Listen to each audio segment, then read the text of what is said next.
menilai impresi berkendaranya.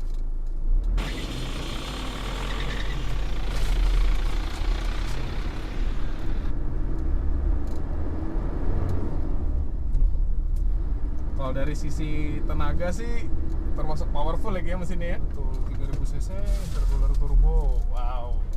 Ini udah common rail nggak sih? Belum, jadi mobil ini masih menggunakan sistem timing gear. Jadi dari segi suara mesinnya masih agak sedikit kasar karena masih menggunakan sistem timing gear. Tapi harusnya dari sisi perawatan ini bakal lebih Mudah ya. Lebih mudah yang pasti lebih mudah ya.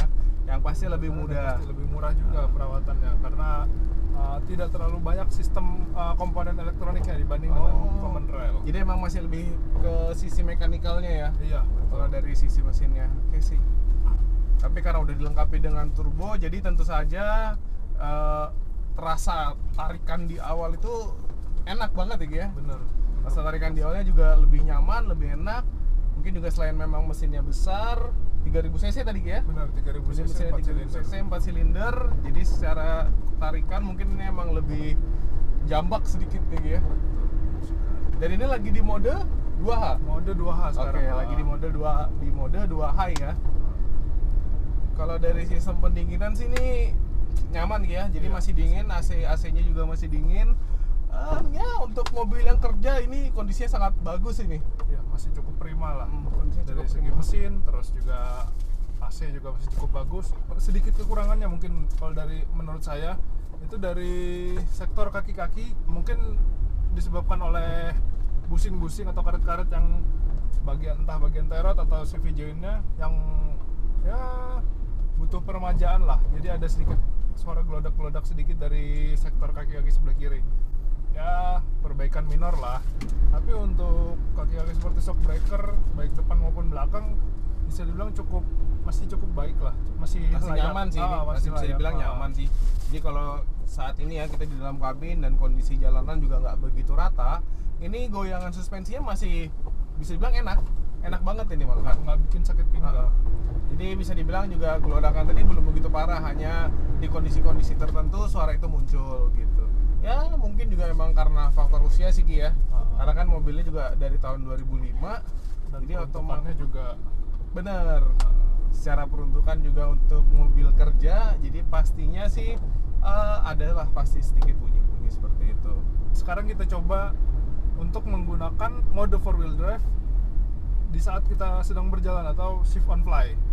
Jadi sekarang saya sedang berada di kecepatan sekitar 20-30 km per jam. Di sini saya mau memasukkan mode 4 wheel drive dengan di mode high. Kita coba langsung kita pencet, apakah masuk. Oke. Bisa dilihat di panel dashboardnya sudah menyala indikatornya, di mana artinya transfer case dari mobil ini sudah berada di posisi 4 wheel drive dengan rasio gear yang high. Gimana Ki? Rasanya ada perubahan nggak nih? Coba kita coba. Tentunya kalau mungkin untuk di jalan yang biasa, karena rasio gearnya masih sama, jadi hampir tidak ada bedanya. Oke. Mungkin cuman kalau untuk kita di medan off-road, kita akan merasakan karena ada traksi dari roda depan.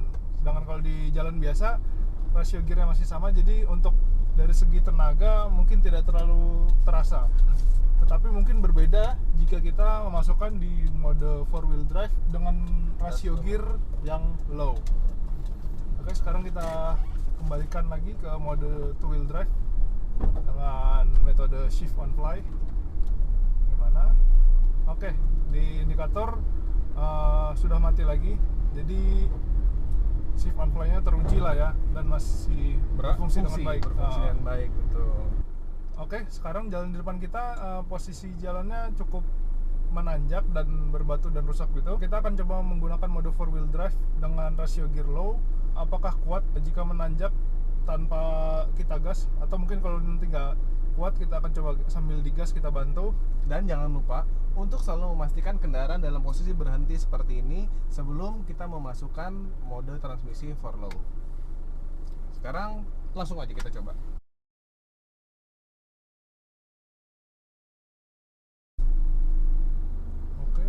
ini tanpa saya injak gas. Oke, mobil terus menanjak. Wow. Jadi Oke. rasionya ini bisa dibilang cukup low ya Ki ya? Cukup low, benar. Cukup low sih. Ini kondisi jalan yang cukup menanjak. Kita coba masukin 4-wheel low-nya dan dia tetap menanjak secara perlahan gitu tanpa perlu kita gas. Walaupun perlahan tapi dia tetap menanjak. Tetap gini. menanjak. Oke, bagus banget sih, keren. Oke, kita coba berhenti. Kita masukkan ke mode 2-wheel drive lagi dan kita jalan seperti biasa.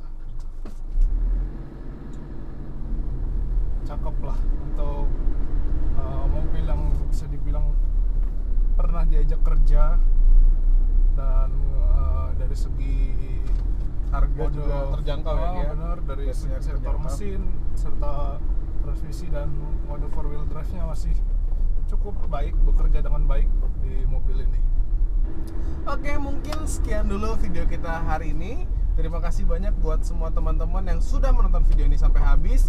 Secara overall bisa dibilang mobil ini kondisinya masih sangat fit, masih sangat nyaman buat digunakan, walaupun memang pasti tentu saja ada PR ya kalau kita beli mobil seperti ini.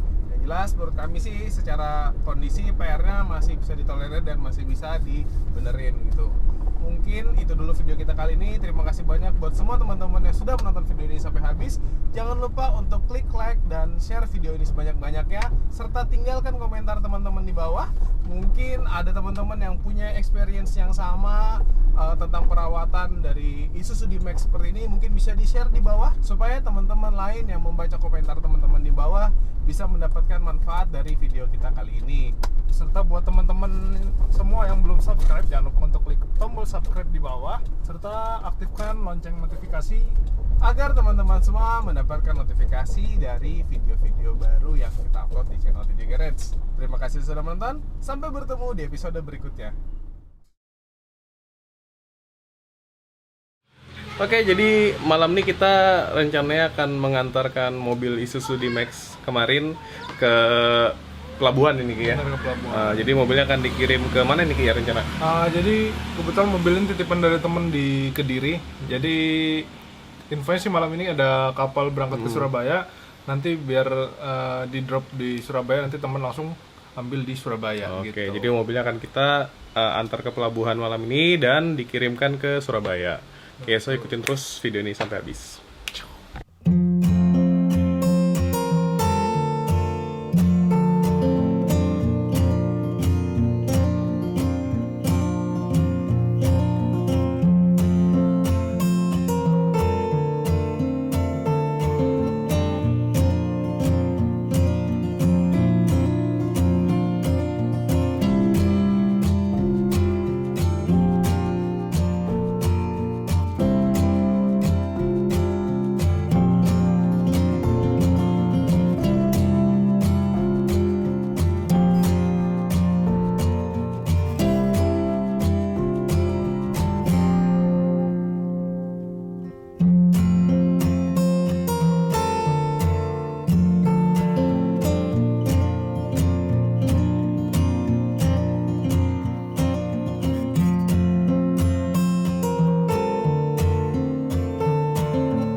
Oke, jadi hari ini hari terakhir kita bareng D-Max. Malam ini proses pengiriman dari Balikpapan ke Surabaya. Ini pertama kali juga sih. Sebelumnya ngirim Jimny juga pakai jasa orang, jadi nggak pernah juga ngerasain gimana proses ngirim barang secara langsung, ngirim mobil terus. Jadi ini malam ini berangkat kapalnya, atau itu tulisannya sih City Light. Yang malam ini berangkat dari Balikpapan ke Surabaya. Infonya sekitar 34 jam atau 35 jam, saya agak lupa. Sekitaran itulah kurang lebihnya. Mantap. Mungkin nanti kita akan update lagi dari teman yang di Surabaya, di Kediri, nanti update terbarunya mengenai mobil yang dikirim malam ini. Mantap.